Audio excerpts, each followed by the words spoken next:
आणि यानंतर एक अत्यंत महत्त्वाची बातमी बेंगळुरूमधून येते। बेंगळुरूमध्ये चिन्नास्वामी स्टेडियममध्ये प्रचंड मोठी चेंगराचेंगरी झालेली आणि या चेंगराचेंगरीमध्ये आतापर्यंत जी माहिती येते त्यामध्ये 7 जणांचा मृत्यू झालाय।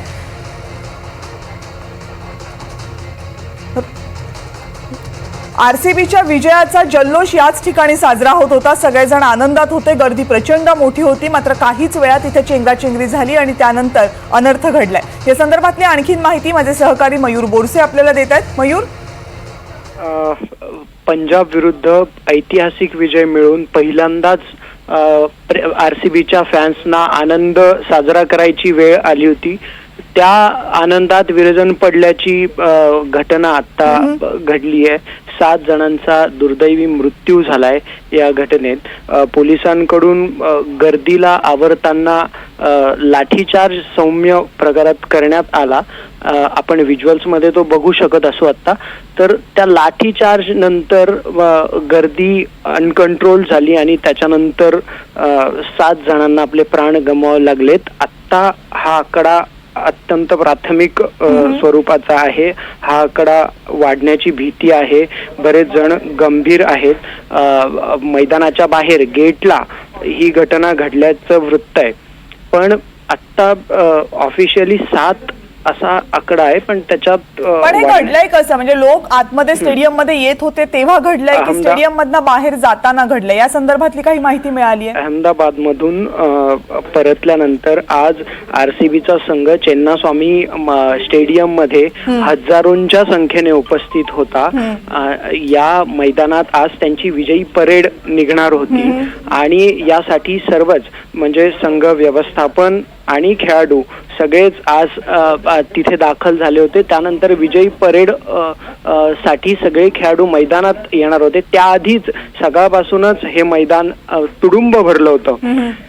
हे मैदान आणि रस्त्याच्या दुतर्फा तुडुंब गर्दी होती आणि या मैदानाची कॅपॅसिटी संपली होती। त्यानंतरही लोक आत येण्याचा प्रयत्न करत होते। हे कॅपॅसिटी भरून गेल्यानंतरही जे आत येणारे लोक होते त्यांना पोलिसांना कुठेतरी आवरावं लागत होतं।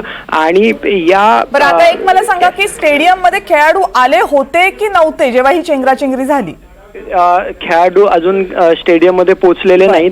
स्टेज सेट आहे। आनंद साजरा करण्याची वेळ अगदी जवळ येऊन ठेपली होती, पण त्यापूर्वीच ही घटना घडली आहे आणि त्यांच्या आनंदात विरजन पडलंय। दृश्य आपण मयूर दाखवतोय की केवढ्या मोठ्या प्रमाणात गर्दी बाहेर होती। आरसीबीचा संघ पहिल्यांदाच हा संघ जिंकलेला आहे, आयपीएल ची ट्रॉफी जिंकलेला आहे। 18 वर्षांनंतर पहिल्यांदा ही ट्रॉफी जिंकण्यात यश आले, त्याचा प्रचंड मोठा आनंद होता। मात्र या आनंदावर विरजन पडले की काय असं आता म्हणावं लागेल, कारण 7 जणांचा जी प्राथमिक माहिती मिळाली त्यानुसार 7 जणांचा यामध्ये मृत्यू झालाय। प्रथमेश दीक्षित आपले प्रतिनिधी या संदर्भातली आणखीन माहिती आपल्याला देतात। प्रथमेशकडे जाऊयात। प्रथमेश, नक्कीच कविता, अत्यंत दुर्दैवाची बातमी आपल्या समोर येते संपूर्ण क्रिकेट प्रेमींसाठी आणि विशेष करून विराट कोहलीच्या फॅन्ससाठी। जी प्राथमिक माहिती आपल्याला कळते त्याच्यामध्ये 7 जणांचा मृत्यू झालाय आणि जसं मयूरने आता आपल्याला सांगितल्याप्रमाणे 18 वर्षात हे पहिली ट्रॉफी आरसीबीने जिंकले। त्यामुळे संपूर्ण कर्नाटक आणि बेंगलोरमध्ये सध्या दिवाळीचं वातावरण आणि जी काही सकाळपासून तयारी केली जात होती बेंगळुरू पोलिसांनी, म्हणजे बेंगळुरू एअरपोर्ट पासून ते चिन्नास्वामी स्टेडियम पर्यंतचा जो रस्ता आहे, चिन्नास्वामी स्टेडियमला आल्यानंतर जी विक्ट्री परेड होणार होती ती विधानसौधामध्ये जाणार होती बेंगळुरूच्या आणि तिथे त्यांचा सत्कार केला जाणार होता। तिकडे मोठ्या जंगी सत्काराची तयारी केली होती कर्नाटक सरकारतर्फे। त्यामुळे जे काही आरसीबीचे फॅन्स होते हे बेंगळुरूच्या रस्त्यांवर त्यांनी अक्षरशः तोबा गर्दी केली। म्हणजे आपल्याकडे जी व्हिज्युअल्स आलेत त्याच्यामध्ये आपल्याला असं दिसतंय की चिन्नास्वामी स्टेडियमच्या बाजूला जी काही मोठमोठ्या भिंती आहेत, इलेक्ट्रिकचे पोल आहेत, त्याच्यावर चढून आपल्या खेळाडूंना पाहता यावं इतक्यापर्यंत क्रेज लोकांची गेलेली आहे।